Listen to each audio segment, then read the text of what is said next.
je lance un appel à votre générosité. Faites ce geste pour que TV Liberté vous libère de vos chaînes.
Bonjour chers amis téléspectateurs, très heureux de vous retrouver pour une nouvelle édition de Terre de Mission, l'émission religieuse de TV Liberté.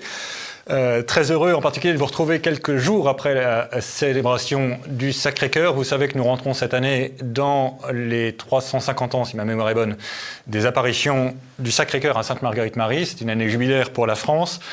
Vous savez que le Sacré-Cœur a eu une prédilection pour la France. Il est apparu en France et il y a un lien très spécifique entre notre pays et le Sacré-Cœur. Donc c'est une belle occasion d'y penser, de se préparer à la consécration que nous pourrions les uns et les autres faire individuellement, en famille, en paroisse, en pays, dans les mois qui viennent ou l'année prochaine à l'occasion de la fête.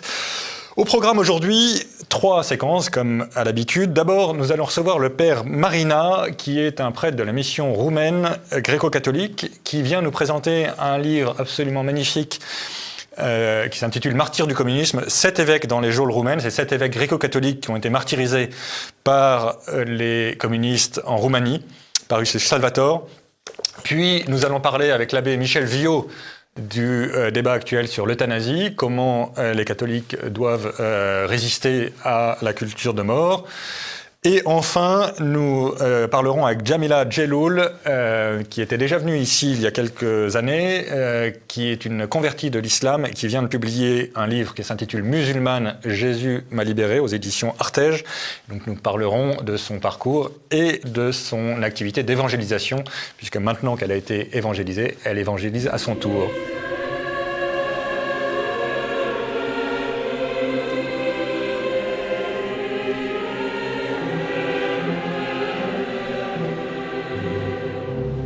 Bien, retour sur le plateau de Terre de Mission et j'ai le plaisir d'accueillir le père Marina. Bonjour mon père. Bonjour.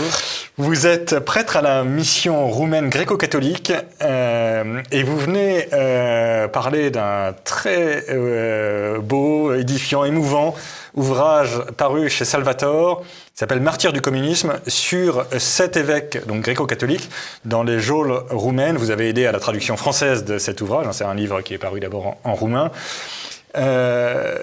Donc déjà, expliquez-nous ce que c'est que l'Église gréco-catholique, parce que beaucoup de nos auditeurs connaissent l'orthodoxie, connaissent le catholicisme, mais gréco-catholique, ça paraît une espèce de mariage entre les deux. Exactement. En 1700, une partie d'église de la Transylvanie, voilà, l'évêque d'alors, Monseigneur Athanasio Angel, voilà, il a fait l'union avec l'église de Rome. C'était voilà, cette union qui a été faite suite au concile unioniste, comme on les appelle, le concile de Florence-Ferrara.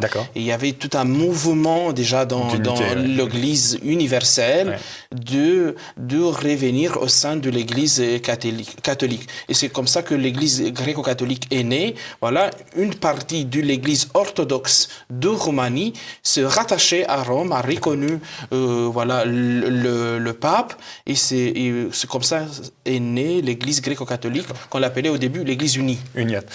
Et alors, vous avez encore un patriarche? Comment ça se passe juridiquement? Actuellement, nous avons un archevêque majeur qui est sous le patriarche comme titre, et il est basé à Blaj, où c'est le siège historique de notre Église. D'abord, c'était à Alba Iulia, Mais après, l'évêché a été transféré à Blage parce que à cette époque-là, dans une ville, ne pouvait pas avoir deux évêques catholiques. Et c'est pour cela qu'il a dû, le dernier arrivé, il a dû se déplacer vers Blage, où c'est toujours le siège historique de notre église, archevêque de l'archevêque majeur. Et alors, concrètement, quand on dit gréco-catholique, ça veut dire que vous avez encore la liturgie de Saint Jean Chrysostome, mais que vous obéissez au pape? Tout à fait. C'est ça. Nous, on a, à travers l'Union, on a maintenu tout le rituel byzantin, avec notre calendrier liturgique. Donc vous avez encore le calendrier julien? On a en Roumanie, c'est le calendrier grégorien, sauf Pâques. Mais pas uniquement pour les gréco-catholiques, mais aussi les orthodoxes. En Roumanie, les orthodoxes, ils fêtent Noël 25 décembre. Et c'est uniquement Pâques qu'on le fait selon le calendrier julien. Et alors, par rapport aux gréco-catholiques ukrainiens, c'est la même église? Comment ça se... Oui, c'est la même église. Même liturgie? Même liturgie. En fait, eux, ils ont fait l'union un peu avant nous. Voilà, nous avons pris un peu leur suite et même une partie du nord de la Roumanie qui appartenait à ce moment-là à l'Empire austro-hongrois. Exactement. Ils ont déjà fait l'union avant que la partie de Transylvanie. D'accord. Pardon, je voulais juste qu'on cadre un peu le débat parce que maintenant on va parler du martyr, parce que donc la Roumanie a, pour son malheur, été envahie par l'armée rouge à la chute du nazisme. Donc vous avez été occupé par les nazis d'abord, puis par les communistes à partir de 1944-45. Et l'Église gréco-catholique a été une des premières persécutées. En particulier parce qu'elle obéissait à Rome, ou parce qu'elle était chrétienne, ou les deux? On pourrait dire les deux. Il ne peut pas avoir une sans autre. Oui, bien sûr. En fait, déjà, l'armée rouge, en arrivant en Roumanie, il a appliqué les mêmes choses qu'ils avaient appliquées en Ukraine. En Ukraine. Si en Ukraine, la persécution a commencé dans les années 46, voilà, chez nous, 2 ans plus tard, dans les années 48, voilà, ils ont commencé la même chose à faire avec l'Église gréco-catholique. Pourquoi avec les gréco-catholiques? Parce qu'ils étaient soumis à une autorité étrangère. Exactement, étrangère au pape, qui était considéré à l'époque, c'est ça qui sort un peu, si on lit les documents de l'époque, aux impérialismes américains, occidentaux. Voilà.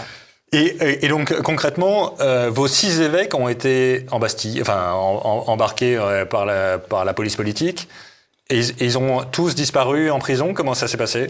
Bon, tous les évêques qui étaient à l'époque dans leur siège apostolique, ont été arrêtés le 28 vers 29 octobre 48. Ils ont tous été mis en prison. Voilà, par le fait qu'ils n'ont pas accepté de passer à l'orthodoxie. C'est ça. Parce que l'État voulait une église nationale soumise à l'autorité qui était au pouvoir. Et comme eux, ils ne pouvaient pas accepter de rompre l'union avec le pape, le seul moyen de s'en libérer de ça, c'était d'interdire l'église gréco-catholique. Et ils l'ont interdit le 1er décembre 1948, mais avant qu'ils donnent l'acte d'interdiction, ils devaient commencer avec les têtes de l'Église, et ils ont commencé avec de mettre en prison tous les évêques et les obliger de passer à l'orthodoxie, ceux qu'ils ont refusé. Ils ont tous refusé. Ils ont voulu trouver au moins un d'eux qui passe, mais ils n'ont pas trouvé. C'est un peu ce qui se passe en ce moment en Chine, où on essaye de faire une église patriotique, c'est-à-dire une église soumise au parti. ça n'empêche pas d'être catholique, mais à condition que les évêques soient nommés par le parti, quoi. Oui, tout à fait. Mais tout à fait. Mais uniquement que en Roumanie, les nazis quand ils sont arrivés, ils ont trouvé déjà tout en place. Il y avait une église qui était inculturée là-bas, qui a ouvert au sentiment national, culturel, qui a participé à l'émancipation du peuple roumain. Parce que c'est en 1918 qu'il y a eu la grande union des Roumains. Mais cette grande union, est née vraiment avec l'Église gréco-catholique a beaucoup œuvré pour cette union.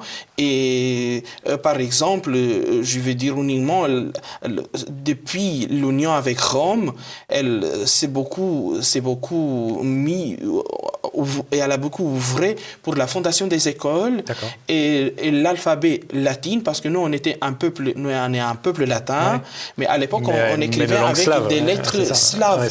Et c'est au sein de notre Église, les étudiants qui ont été formés en Occident, qui se sont rendus compte que une langue latine, ça vaut la peine de l'écrire avec de lettres latines. Ils ont introduit l'alphabet latin au sein de notre Église. Il y a eu cette école transylvaine, c'est une fondation qui a beaucoup œuvré à l'émancipation du peuple roumain. D'accord. Et donc, y compris la liturgie byzantine est écrite en alphabet latin chez vous? Tout à fait. D'accord. Tout à fait. Les prêtres, ils célébraient en roumain, mais écrit, c'était une liturgie écrite en lettres slavons, en lettres cyrilliques. Oui, c'est ça, à l'origine. Et donc, maintenant, vous l'écrivez en latin? En alphabet latin, depuis 1750, depuis l'uniatisme. Voilà, et l'alphabet a été introduit. Alors, revenons au début de la persécution. Donc, les 6 évêques sont arrêtés, l'Église est interdite. Mais alors, pourquoi ce titre 7 évêques dans les geôles roumaines? S'il y en a 6 qui sont arrêtés, qu'est-ce qui s'est passé? Le 7e, c'est qui? Mais déjà, le pape, une fois à travers le nonce apostolique, qui était à l'époque en Roumanie, a donné aux évêques des pouvoirs spéciaux, si je peux dire. De consacration. De consacration de nouvel évêque. Et c'est comme ça que, déjà, dans les prisons, ils ont pu consacrer un nouvel évêque qui était à l'époque vicaire à Bucarest, de Monseigneur Vassile Afteini, et qui a été consacré et il est mort dans les prochains ans. Il a été évêque uniquement dans les geôles communistes. Il n'a pas vu le jour pour exercer. Il n'a jamais été évêque en liberté. Non.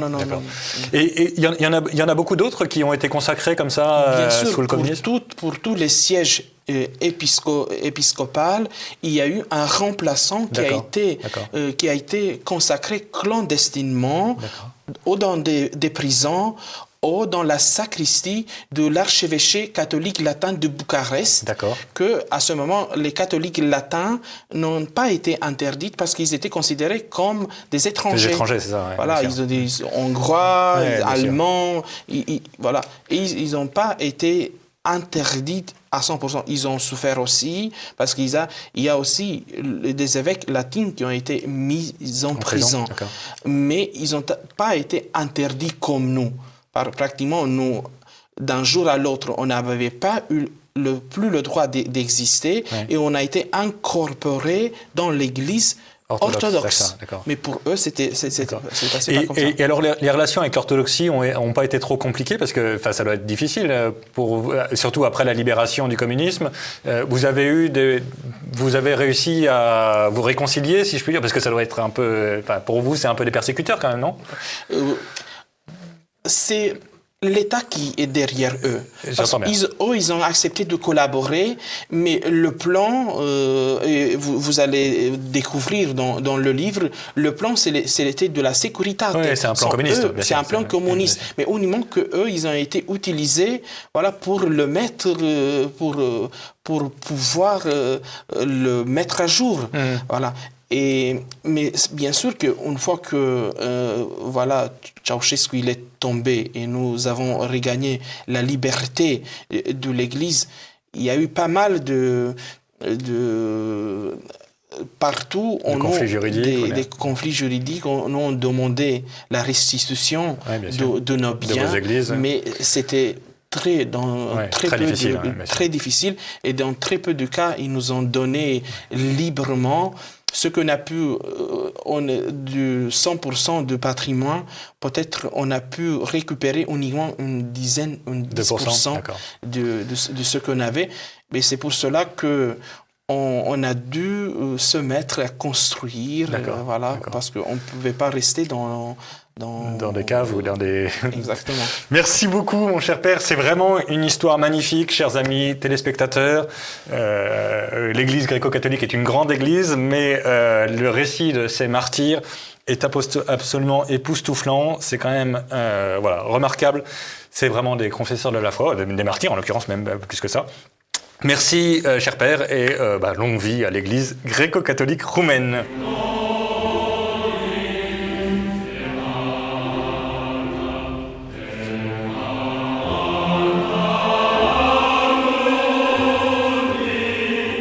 Eh bien, retour sur le plateau de Terre de Mission, et j'ai le plaisir d'accueillir l'abbé Michel Viaud. Bonjour, monsieur l'abbé. Bonjour. Vous êtes un habitué de ce plateau, je ne vous présente quasiment plus. Vous êtes prêtre et notamment en service dans le diocèse de Paris. Vous êtes beaucoup occupé de pastoral des prisonniers, de pastoral des malades. Et aujourd'hui, je voulais qu'on parle un peu du sujet de l'euthanasie, qui est hélas à l'ordre du jour, puisque nos brillants dirigeants ont décidé que la nouvelle étape des droits de l'homme était l'assassinat des plus faibles. D'abord, comment est-ce que vous jugez l'état actuel du débat ? Évidemment, ça change tous les jours, mais et donc ce que nous disons aujourd'hui ne sera peut-être pas vrai le jour où vous verrez l'émission, chers amis téléspectateurs, mais enfin, il n'empêche qu'il y a une logique du débat, et donc je voudrais qu'on parle un peu de la logique du débat. Oui, si on peut appeler ça une logique. Je crois que d'abord, ce qui explique cette logique, entre guillemets, du débat, c'est que cette loi est normale, enfin, en principe inutile, puisque en 2016, on a remanié la loi Leonetti-Claes. J'étais un peu méfiant, mais à la réflexion, je trouve que telle qu'elle est, elle est parfaite, qui permet d'avoir une sédation profonde pour les malades en phase vraiment terminale. Je pense aux phases terminales du cancer, par exemple, du poumon. On va pas réveiller les gens pour qu'ils aient le plaisir de mourir étouffés. Ça, j'entends bien. Juste une petite précision. Personnellement, je la trouve pas du tout parfaite, cette loi Claes-Leonetti, pour une raison simple, c'est qu'elle permet, typiquement l'affaire Vincent Lambert, c'est-à-dire l'assassinat d'une personne par déshydratation, ce qui est absolument épouvantable comme condition de mort. Mais donc c'est au titre de cette loi, et j'imagine que la logique de cette culture de mort consistait à dire, puisque maintenant on peut tuer par déshydratation, vous comprendrez bien que c'est plus élégant par piqûre. Alors la question je ne vais pas entrer dans un débat sur la déshydratation, mais la déshydratation à ces stades-là, faut pas imaginer des souffrances non plus abominables. Ça fait partie du non-acharnement thérapeutique, mais l'affaire Lambert a tout faussé, parce que on en est arrivé effectivement à considérer, et là je vous suis tout à fait, que la nutrition ou l'hydratation soient des médicaments. C'est ça, et ça va pas. Et c'est un vrai problème. Et ça, c'est un vrai problème. Mais revenons à la loi actuellement. Je dis qu'elle était inutile, parce que nous sommes dans un pays où il y a, je crois, tout de même plus de 20 départements qui n'ont pas de centre de soins palliatifs, d'une part, et que d'autre part, cette loi qui porte le titre général de l'aide à mourir inclut aussi les soins palliatifs. Et ça, c'est déjà monstrueux, parce que tous les spécialistes des soins palliatifs vous le diront, on ne peut pas mélanger les choses. Ce que nous faisons n'est pas de l'euthanasie, puisqu'on n'emploie jamais de produit létal. Bien sûr. Bon, ça, c'est vraiment un point fondamental. Alors, que ça évolue, pourquoi ? Parce que moi, je pense que l'intention profonde est... Il l'a dit, c'est quand même curieux que Monsieur le Président de la République ait choisi comme journaux Libération et La Croix. Ouais, excellent. Ce sont des journaux assez proches, finalement. Hein, finalement. Bon. Je vous en laisse l'entière responsabilité. Oui, non, mais enfin, finalement, oui. Et alors, il les a choisis tous les deux. D'ailleurs, il les a unis par le lien du mariage. En tant que président de la République, il est le premier magistrat de France. Il peut bien le faire, n'est-ce pas? Bon, eh bien, il n'a jamais employé ce terme, n'est-ce pas? Et sous prétexte, d'ailleurs, qu'on n'emploie pas ce mot, il récusera que cette loi... Soit une loi d'euthanasie. Soit une loi d'euthanasie, bon.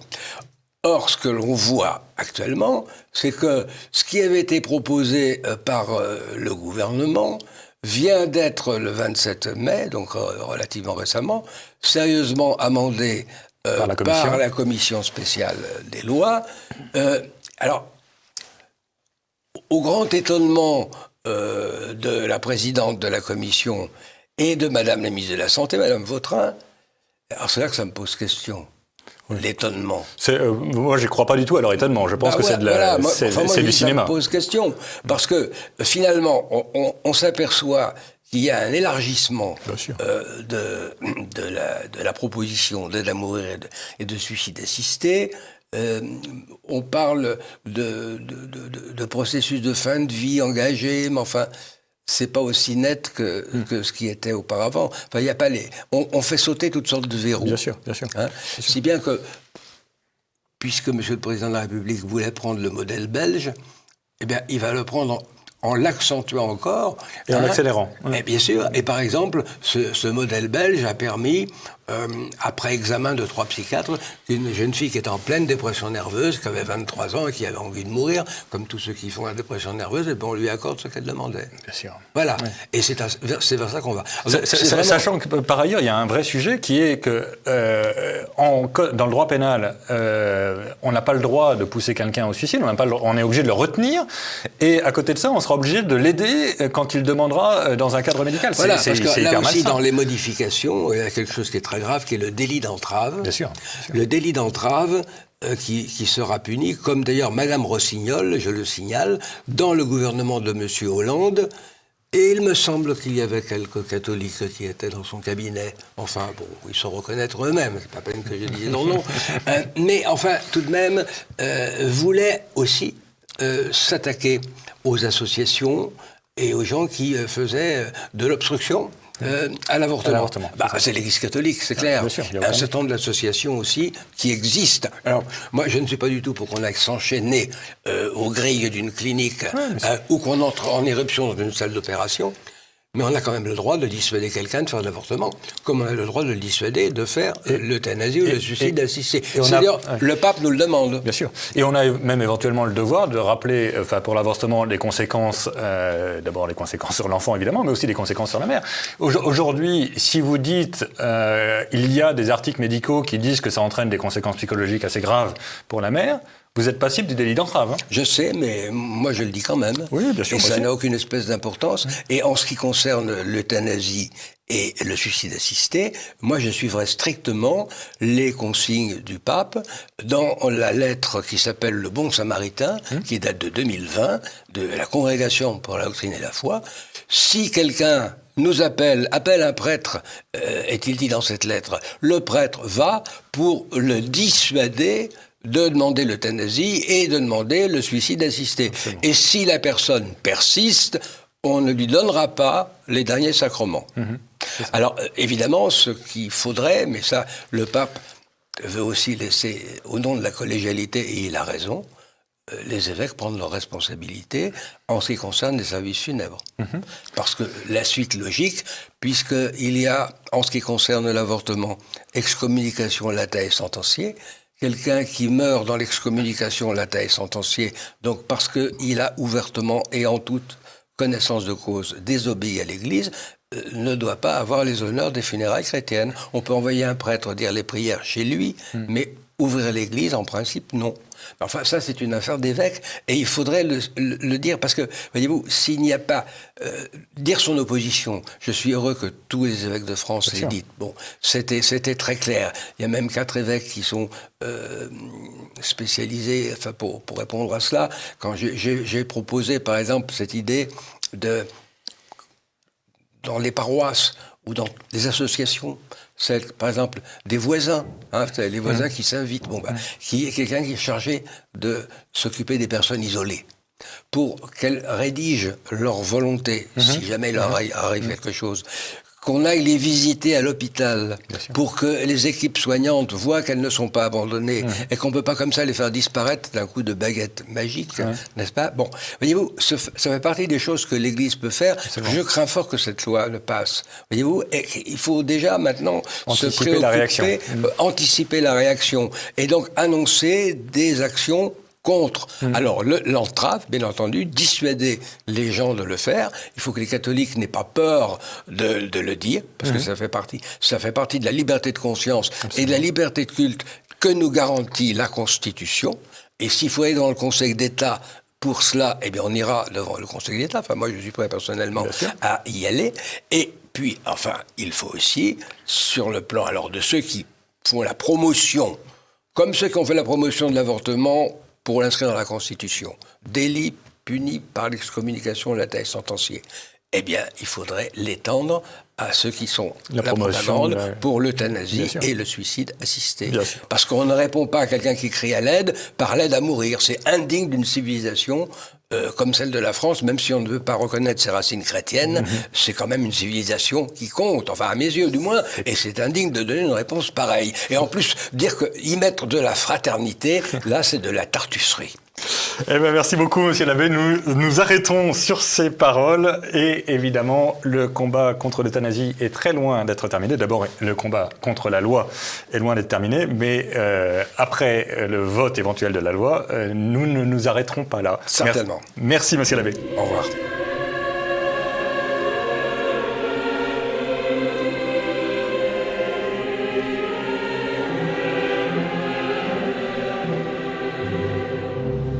Et nous revenons sur le plateau de Terre d'émission et j'ai le plaisir d'accueillir Jamila Djeloul. Bonjour Jamila. Bonjour Guillaume. Vous étiez déjà venu avec l'excellent abbé Pagès sur ce plateau et là vous revenez parce que vous venez de publier un livre absolument remarquable, vraiment. Je dis souvent que les livres dont je reçois les auteurs sont remarquables, mais c'est vraiment le cas. C'est très agréable à lire. Et c'est très stimulant, c'est très roboratif. Le livre s'intitule « Musulmane, Jésus m'a libéré ». Au moins les choses sont claires.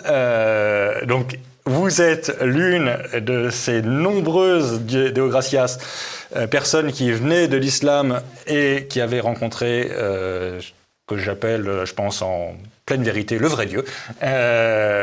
C'est plus le Dieu du Coran est un Dieu unique, ce qui est parfaitement juste, mais c'est pas le vrai Dieu parce que c'est pas un Dieu d'amour, c'est pas un Dieu qui est venu nous chercher, qui s'est révélé à nous. Vous avez rencontré donc le Dieu trinitaire, le Dieu qui s'est incarné et qui est mort et ressuscité pour nous. Est-ce que vous pouvez nous expliquer comment, quand on est algérienne, on rencontre Jésus-Christ ? Oui. Si c'est pas un peu brutal comme question, excusez-moi. Alors, bien sûr, en cherchant d'abord, oui, tout simplement. Celui qui cherche trouve. Ouais. Donc c'est vrai que moi j'ai hérité de ma foi musulmane de par mes parents. Je ne l'ai pas choisi. Ouais. Mais aujourd'hui, je peux dire j'ai choisi d'être chrétienne. J'ai choisi de suivre ce Dieu que je ne connaissais pas. C'est vrai que on dit que les musulmans croient en Dieu, certes, ils croient en Dieu, mais ils ne connaissent pas Dieu. Qui est-il ce Dieu si lointain pour nous, celui qui nous fait peur, celui qui va nous mettre en enfer si nous faisons un faux pas? Il n'a pas du tout le statut d'être un père, donc c'est juste un Dieu maître. Père fouettard. Voilà, un peu le père fouettard. Donc c'est un maître et nous sommes les esclaves ou les serviteurs simplement. Donc je me suis toujours posé cette question, justement, quand je suis devenue chrétienne, il y a déjà une différence entre le maître et le père. Un maître dicte des lois et le serviteur, il suit, il obéit et par peur. Et dès que le père a le maître a le dos tourné, le serviteur, il peut faire des choses derrière. Et il y a toujours une relation un peu, si tu fais pas, je te punis. Il y a toujours Donc il n'y a pas une liberté, il n'y a pas d'amour. Par contre, un père Pour moi, ça me parle beaucoup plus que Dieu puisse être un père, parce que la relation entre un père et son fils est différente d'un maître avec son esclave ou de son serviteur. Donc le père, il connaît son fils, le fils connaît, même quand il fait des bêtises, le papa, il va peut-être un peu le réprimander, mais il ne va pas lui souhaiter du mal. Et l'héritage, tout ce qui appartient au père appartient à l'enfant. Et il est prêt même à donner sa vie pour son enfant. Nous, parents, on est prêt à donner notre vie. Donc, nous ne pouvons pas être meilleurs que Dieu. Et quand on voit dans la Bible que Dieu se manifeste dans la chair pour donner sa vie, pour sauver ses enfants, ça me parle. Et c'est tout à fait logique. Voilà, contrairement à un Dieu que je ne connais pas. Et comment je peux aimer un Dieu que je ne connais pas? Comment je peux obéir à quelqu'un que je ne connais pas? Donc la relation est complètement faussée. Donc c'est pour ça que, en étant musulmane, je suis restée quand même 30 ans dans l'islam. Je pratiquais parce que je devais le faire, par peur et par héritage de mes parents. Je n'ai pas choisi d'être musulmane. Donc je faisais... Et en plus, je ne connaissais pas la Bible parce que justement, on nous ferme toutes les portes pour accéder à la vérité. Donc le Coran, soi-disant, tout est dit dedans, donc ce qui fait qu'on ne peut pas chercher ailleurs. Et pourquoi ne pas chercher ailleurs? Ça aussi, c'est une question que je me suis posée. Je me disais, mais pourquoi on ne cherche pas aussi? Parce que si on cherche, donc s'il y a quelque chose si on ne veut pas chercher, c'est qu'il y a quelque chose qu'on cache. Donc la vérité ne se cache pas, le mensonge se cache. Oui, absolument. Donc, à un moment, j'ai commencé à chercher. Et ça, c'est une vraiment découverte. Et je pousse aussi, et j'encourage mes frères et sœurs de l'islam de chercher. De chercher d'abord dans le Coran, bien sûr, parce qu'il y a aussi des choses, pour comprendre qu'est-ce que dit le Coran. Souvent, les musulmans, ils lisent le Coran, mais ils ne le décortiquent pas. Ils ne cherchent pas à comprendre réellement ce qui est dit. La vie de Mohammed. Alors que la Bible, Jésus nous dit chercher, parce qu'il y a une participation dans toute relation. Il faut chercher. On ne peut pas aimer quelqu'un si on ne sait pas qui il est. Donc il nous dit cherche, celui qui cherche trouve, celui qui demande reçoit et celui qui frappe, on lui ouvre. Il y a toujours cette liberté et aussi cette partie implication avec Dieu. Donc voilà. Donc moi j'ai quitté l'islam par conviction suite donc à 30 ans. Et donc vous vous êtes dit à 30 ans, je voudrais chercher la vérité. Et comment est-ce qu'on passe du Coran à la Bible? Parce que c'est pas si évident que ça. La Bible, pour vous, c'était quasiment... ça vous entraînait en enfer, quand même, de lire... Tout à fait. Bien sûr, parce qu'on nous empêche de lire la Bible parce que, soi-disant, elle est falsifiée. Donc, c'est la Bible qu'on a, c'est pas celle-là. Et puis, toutes les paroles, ce ne sont pas des paroles de Dieu, effectivement. Donc, pour moi, la Bible, c'était quelque chose de diabolique, puisque c'est pas la parole de Dieu. Et les chrétiens croient en trois dieux, les chrétiens croient que Dieu a un fils. Enfin, tout ça, je ne le comprenais pas. Et pourquoi? Parce que je ne suis pas allée vérifier ce que dit la Bible. C'est vrai que les musulmans ont tendance à dire, mais Dieu n'a pas de fils. Bien sûr, on est d'accord que dans le sens où eux, ils le voient, effectivement, on est d'accord avec eux. Dieu ne peut pas avoir de fils parce que Dieu est esprit. Et Dieu ne peut pas avoir une relation avec Marie pour enfanter Jésus, comme il est dit dans le Coran. Donc, aucun chrétien au monde ne croit à ça. Et la filiation, d'ailleurs, chez nous, on dit le fils de mon pays. L'enfant de mon pays, mais ça ne veut pas dire que le pays a une relation pour avoir un enfant. Ça veut dire qu'il vient des mêmes racines, qu'il vient de mon pays. Donc il y a aussi la Trinité qui est dite dans le Coran. La Trinité, le Coran pense que comme il est écrit. Que les chrétiens croient que Marie est une personne intrinisée. Voilà, Marie, donc Dieu, Marie et Jésus. Ce qui est complètement faux, et ça on peut dire à nos frères musulmans que les chrétiens ne croient pas. On est d'accord avec vous sur ça, nous sommes entièrement et non seulement on est d'accord avec vous, mais en plus ça ne peut pas être Dieu qui a dit ça puisque c'est faux. Et on peut démontrer que c'est faux. Absolument, mais si on ne va pas vérifier ce que croient les chrétiens, forcément on va rester que sur cette idée-là de ce que le Coran et donc concrètement, vous avez rencontré des amis qui vous ont mis une Bible entre les mains? Comment ça s'est passé? Non, pas du tout, pas du tout. Alors moi, j'ai commencé d'abord à faire des recherches sur ma religion. Je me suis rendu compte qu'à l'âge de 30 ans, je pratiquais, mais je ne connaissais pas vraiment l'islam. Ouais. Alors, ce que j'ai découvert, le Coran nous dit, bien sûr, je lisais le Coran, que le meilleur modèle à suivre, Mohammed, c'est le meilleur modèle à suivre. Le beau modèle, oui. Voilà, c'est le beau modèle. Donc, alors aujourd'hui, aussi, je pose cette question à tous nos frères et sœurs de l'islam. Est-ce qu'aujourd'hui, sachant que Allah appelle à suivre Mohammed, qui est le meilleur modèle, est-ce qu'aujourd'hui, on peut le suivre dans ce qu'il faisait? Aujourd'hui, est-ce qu'une femme est prête ou des parents sont prêts à donner leur enfant, une fillette de 6 ans ou 9 ans, à un homme de 53 ans? Alors, si on me dit, mais oui, mais ça se pratiquait à l'époque, oui, mais ça se donc soit c'est un modèle, soit c'est pas un modèle. Voilà, Exact. mais Mohammed n'a pas vécu au XXIe siècle pour qu'on puisse suivre son modèle. Le modèle dont parle le Coran, c'est Mohammed à son époque. Bien sûr. Donc ça veut dire que si Dieu, Allah, nous demande de suivre Mohammed, qui est de suivre le modèle du Mohammed, forcément c'était à la période où il a vécu. Donc est-ce qu'aujourd'hui une femme accepte que son mari ait 11 femmes? Je ne pense pas. Donc est-ce que dans ce cas-là, on pourrait dire quel est le modèle à suivre? Alors, c'est vrai que pour tout musulman, le modèle à suivre, c'est Mohammed. Et pour nous chrétiens, notre modèle, c'est Jésus. Donc, il faut juste voir la vie de Mohammed et la vie de Jésus pour se dire quel est mon modèle que je dois suivre en tant qu'être humain. Voilà. Et donc, vous rencontrez un autre beau modèle, un meilleur modèle, si je puis dire, qui est Jésus. Vous le choisissez. Vous demandez le baptême à quel âge? J'avais 43 ans, donc j'ai fait 4 ans de catéchuménat. D'accord. Et à 43 ans, j'ai été baptisée. Donc, Et alors, pardon, 4 ans, c'est pas trop long pour le catéchuménat? Non, sur le coup, non. Mais pour apprendre, pour moi, j'appelle ça des fiançailles. Hein. C'est comme pour s'engager dans un mariage. Ouais.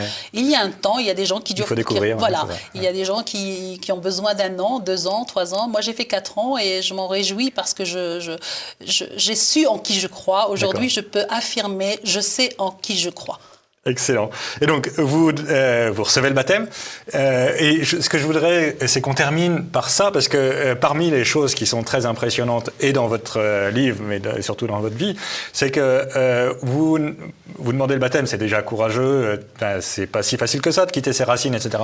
Mais maintenant, votre préfacière dit ça très joliment, dit, je vais lire ça, on dit d'un bon commercial qu'il vendrait du sable à un Touareg, Jamila c'est pareil, ou presque, Jamila vend le Christ aux personnes qu'elle croise sur sa route. Et je trouve ça vraiment très joli parce que c'est un peu... voilà, c'est très bien décrit. Vous passez votre temps à annoncer Jésus-Christ à vos frères musulmans, mais aussi des gens dans la rue. Et comment est-ce qu'on en vient à devenir témoin comme ça? Là aussi, c'est pas facile quand même. Voilà. Donc je dirais pas je vends, je dirais oui, je propose. Je précise que le mot était entre guillemets. Mais... Entre guillemets, voilà. Je propose le Christ parce que pour moi, je ne peux pas avoir reçu cette grande richesse et la garder pour moi. J'appelle ça une vraie richesse. D'abord, en rencontrant le Christ, j'ai été libérée de mes peurs, libérée. J'ai même pu donner le pardon à mon père qui m'avait quand même fait beaucoup de tort dans ma vie. J'ai beaucoup de souffrances. Mon premier mari qui m'avait fait rentrer dans un hôpital psychiatrique, il m'avait enlevé mes enfants. Je n'ai pas eu le droit à la garde. Enfin, il y a eu quand même beaucoup de choses qui m'ont fait du mal. Et malgré ça, quand j'ai reçu le pardon de Dieu, c'est-à-dire en recevant le Christ, on est réconciliés. C'est ça qu'il faut savoir, parce que c'est vrai que moi, une fois, j'avais entendu une dame musulmane qui me disait, quand je voyais la croix, pour moi, c'est juste un signe religieux des chrétiens. Je ne savais pas que Jésus est mort pour mes péchés, pour me réconcilier avec Dieu. Et ça, et elle disait elle-même, elle pleurait, elle disait, mais pourquoi les chrétiens ne nous disent rien? C'est vrai. Hein. Et c'est vrai que j'ai gardé ce message pour moi qui en dit long. Et c'est vrai que Jésus a payé, il m'a acquitté de mes fautes, il m'a pardonné. Et d'ailleurs, dans le Notre Père, on passe plusieurs fois dans la journée à dire Notre Père, pardonnez-nous comme nous pardonnons aussi. Bien sûr. Le Seigneur, après mon baptême, m'a appelé à donner ce pardon. Mais je n'aurais jamais été capable de pardonner si moi-même je n'avais pas reçu ce pardon. Gratuit en plus. Et donc vous avez reçu gratuitement, vous donnez gratuitement. Et voilà. Okay. Et donc pour moi, il est évident que tant que nous sommes sous l'emprise de la culpabilité, depuis Adam et Ève, on est sous cette loi de la culpabilité, tant que nous sommes encore pas réconciliés complètement avec Dieu, et Dieu sait que les musulmans, il n'y a pas de salut dans l'islam. C'est toujours la balance, elle va pencher pour le bien et le mal, on ne sait pas jusqu'au bout, on ne sait pas si nous sommes sauvés ou pas. Mais le fait de savoir, d'être délivré, d'où le musulman Jésus m'a libéré, j'ai senti cette réconciliation que Dieu m'aime au point où il donne son Fils sur la croix pour que je puisse être sauvé et hériter de la vie éternelle avec la mort et la résurrection de Jésus. Donc ça, je ne le savais pas et on se sent libre. Mais la liberté de l'enfant de Dieu, ce n'est pas la liberté de faire ce que je veux quand je veux, non. Une libération du péché. Et cette réconciliation, moi, je veux faire connaître justement à tous, et je passe mon temps du matin au soir, donc à annoncer le Christ. C'est pour voilà, partager cette belle nouvelle du salut, parce que l'âme de mon frère vaut beaucoup plus que n'importe quoi. Merci beaucoup, Djamila. Donc, Djamila Djelloul, musulmane, Jésus m'a libéré. C'est paru aux éditions Artege. Merci beaucoup. C'est un superbe témoignage de foi, de libération et d'évangélisation. Nous nous retrouvons, quant à nous, la semaine prochaine. Et d'ici là, que Dieu nous garde.